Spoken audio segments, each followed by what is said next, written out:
అందరికీ నమస్కారం అండి. ఈ మధ్యకాలంలో వైఎస్ఆర్ కాంగ్రెస్ పార్టీ వాళ్ళ ఎమ్మెల్యేలని మంత్రుల్ని బదిలీ కార్యక్రమం చేపట్టారు.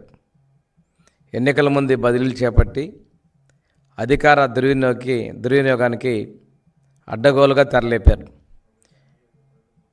దాన్ని అడ్డం పెట్టుకొని మా కొండేపు నియోజకవర్గానికి ఎర్రగొండపాలెం నుంచి శాసనసభ్యుడిగా ప్రాతినిధ్యం వహిస్తున్నటువంటి ఆదిమూలపు సురేష్ని ట్రాన్స్ఫర్ చేస్తే ఆయన మంత్రి పదవిని అడ్డం పెట్టుకొని అధికారుల్ని ఒత్తిడి చేస్తూ అధికార దుర్వినియోగానికి పాల్పడుతున్నాడు.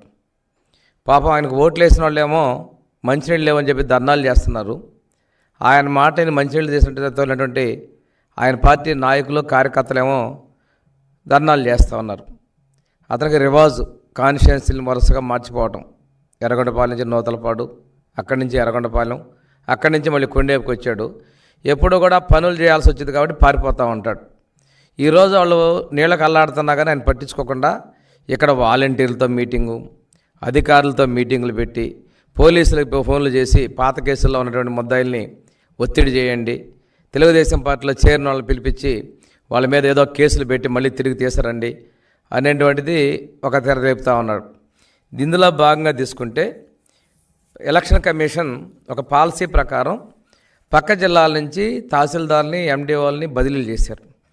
ప్రకాశం జిల్లాకు వచ్చిన దానిలో మా సింగరాయకొండకి 3వ తేదీన నెల్లూరు జిల్లా నుంచి వచ్చినటువంటి శంకల రమణయ్య అనేటువంటి తహసీల్దార్ గారిని సింగరాయకొండకి పోస్ట్ చేశారు 3వ తేదీ.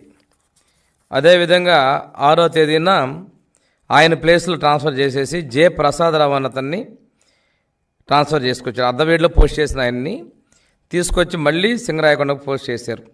6వ తేదీ అయిపోయిన వెంటనే మళ్ళీ 7వ తేదీ ఈ అర్ధవీడిలో పోస్ట్ చేసినటువంటి ఆయన్ని మార్చేసి భవానీ శంకర్ అనే ఆయన్ని ట్రాన్స్ఫర్ చేశారు.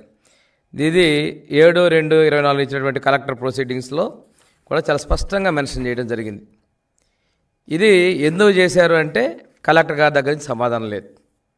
ఇంతకన్నా ముందే ఎన్నికలకి ప్రాసెస్లో భాగంగా ఈ వీళ్ళు ప్రభుత్వం చేసుకున్న బదిలీల్లో అక్టోబర్ 22వ తారీఖున ఎవరైతే ఇక్కడ స్పెషల్ డిప్యూటీ కలెక్టర్గా vigilance and enforcement special deputy కలెక్టర్ని బదిలీ చేశారు. ఆయన కొండేపు నియోజకవర్గానికి ఈఆర్ఓగా ఉన్నారు. అది 22/10/23 ఇచ్చినటువంటి జీవో నంబర్ 2772 సీరియల్ నంబర్ 41లో వారు ఉన్నారు. సరే, ఆయన ప్లేస్లో సబ్స్టిట్యూట్ ఇవ్వనందున మొన్నటి వరకు ఆయన కొనసాగారు కొత్త ఓటర్ లిస్ట్ వచ్చేంతవరకు. ఆ తర్వాత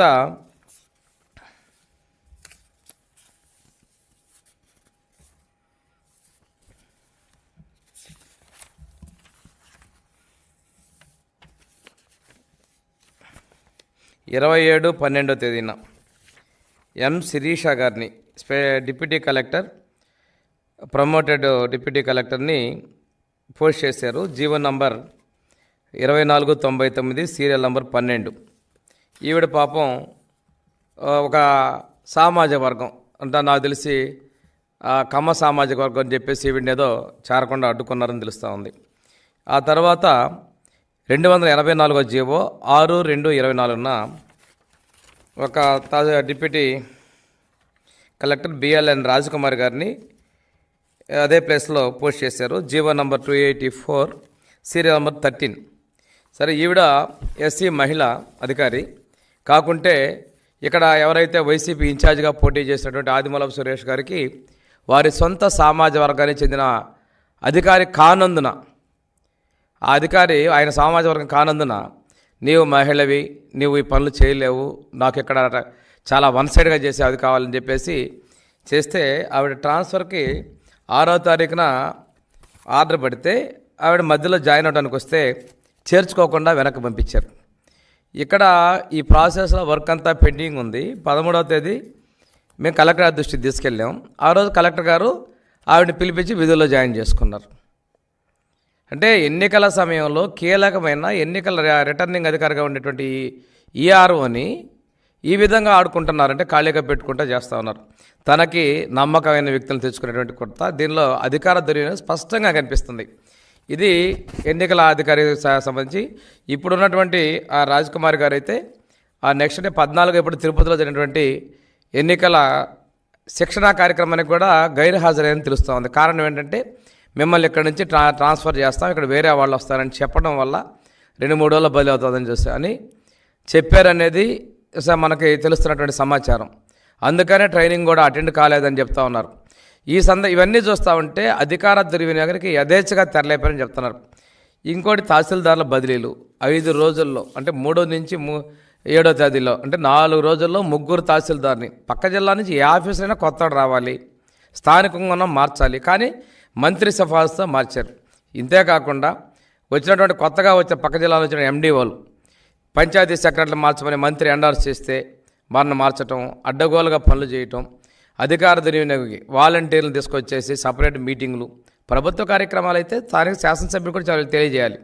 ఇవేమీ తెలియజేయకుండా ఆయన దుర్వినియోగం పాల్గొడుతున్నారు. దీనికి జిల్లా కలెక్టర్ కూడా బాధ్యత వహించాడు. ఇందులో ఈఆర్ఓల్ని చేసుకోకపోవడం కాకపోవచ్చు, లేకపోతే అదేవిధంగా ఈ తహసీల్దార్ మార్పుకు కూడా చేసేటువంటి అధికారి ఏంటి కూడా ఇటువంటి పనులు చేస్తూ ఉన్నారు. దీని మీద నేను ఇప్పుడే ఎలక్షన్ కమిషన్ గారిని మన మీనా గారిని కలిసి రిప్రజెంటేషన్ ఇవ్వడం జరిగింది. అదేవిధంగా చీఫ్ ఎలక్షన్ కమిషన్ కూడా నేను రిప్రజెంటేషన్ పంపిస్తూ ఉన్నాను. ఇటువంటి అధికార దుర్వినియోగానికి చేసినటువంటి పనులకి భవిష్యత్తులో జరగకుండా ఉండాలనేటువంటి ఉద్దేశంతో నేను కంప్లైంట్ చేయడం జరిగింది. ఈరోజు ఓటర్ లిస్ట్ కూడా ఎలక్షన్ కమిషన్ సైట్ని ప్రతిరోజు అప్డేట్ చేయాలంటే నియమ నిబంధన ఉన్నప్పటికీ కూడాను 7వ తేదీ తర్వాత నేను జిల్లా ఎన్నికల అధికారి కలెక్టర్ దృష్టికి మా ఓటర్ లిస్ట్ ఇంతవరకు అప్డేట్ కాలేదని చెప్పేసి 13-14 చెప్తే 14 రాత్రికి గాను 15 ఉదయం అప్డేట్ చేశారు. అంటే ఎంత నిర్లక్ష్యంగా వ్యవహరిస్తున్నారు. ఈ మధ్యకాలంలో వచ్చేటువంటి ఫామ్ 6-7 కూడాను ఏకపక్షం 15 రోజుల్లో మేము వెరిఫై చేసామని దొంగోట్లు ఎర్రగొండపాలెం నుంచి తీసుకొచ్చి ఇక్కడ దొంగోట్లు చేర్చే ప్రక్రియ యథేచ్ఛగా వాళ్ళు చేయబోతున్నారు. ఆధార్ కార్డులో అడ్రస్లు ఇష్టం వచ్చినట్టుగా అధికారులు అడ్డం పెట్టుకొని మార్పులు చేసి చేర్చేటువంటి ప్రక్రియ కూడా తెరలేపారు. దీన్ని అడ్డుకోవడానికి కూడా చెప్తూ ఎన్నికల కమిషన్ కూడా మేము ఒకటే చెప్తా ఉన్నాం, మీ విధి ప్రకారం ప్రతిరోజు ఎన్నికల కమిషన్ యొక్క వెబ్సైట్ని మీరు అప్డేట్ చేయండి. దాని ద్వారా పారదర్శకత ఉంటుంది. వీటి ద్వారా మనం దొంగోట్లను కూడా చేర్చేదాన్ని నిరోధించవచ్చు. మీరు చేయాల్సినటువంటి పనుల్లో తొలగింపుల్లో కూడా అడ్డుకుంటా ఉన్నారు. ఇప్పటికీ కూడా తప్పులు తడకలుగా ఎన్నికల ఓటర్ లిస్టులు ఉన్నాయంటే చచ్చిపోయిన వాళ్ళు, పర్మనెంట్లీ మైగ్రేటెడ్ ఇటువంటివి కూడా ఉన్నాయి, డబుల్ ఓట్లు ఉన్నాయి. వీటన్నిటి మీద కూడా చర్యలు తీసుకోవాలని, అదేమని అడిగితే 1% కన్నా మించి తీయకూడదనేటువంటి నిబంధనలు కూడా మీరు చెప్తా ఉన్నారు. నేను ఒకటే చెప్తా ఉన్నా మంత్రికి, నేను ఎక్కడన్నా గెలుస్తానంటున్నావు. ఇటువంటి అధికార దుర్వినియోగాలు, అక్రమమైన దొంగ ఓట్లు, ఇటువంటి తప్పుడు విధానాలు అధికారాన్ని అడ్డం పెట్టుకొని చేస్తాను అనుకున్నాం కదా, అది ఎక్కడో పశ్చిమ ప్రాంతంలో గిరిజనులు అమాయకుల ప్రాంతాల్లో సాగాయేమో కానీ ఈ కొండేపి ప్రజలు తెలియగల వాళ్ళు వలసవాదుల్ని తరిమి కొడతారు. ఇక్కడ పనిచేసే వాళ్ళకి స్థానికంగా ఉండే వాళ్ళకు ఉంటారు, కానీ ఇటువంటి దుశ్చర్యలు పాల్పడొద్దని చెప్పేసి నేను హెచ్చరిక చేస్తా ఉన్నాను. థ్యాంక్ యూ అండి.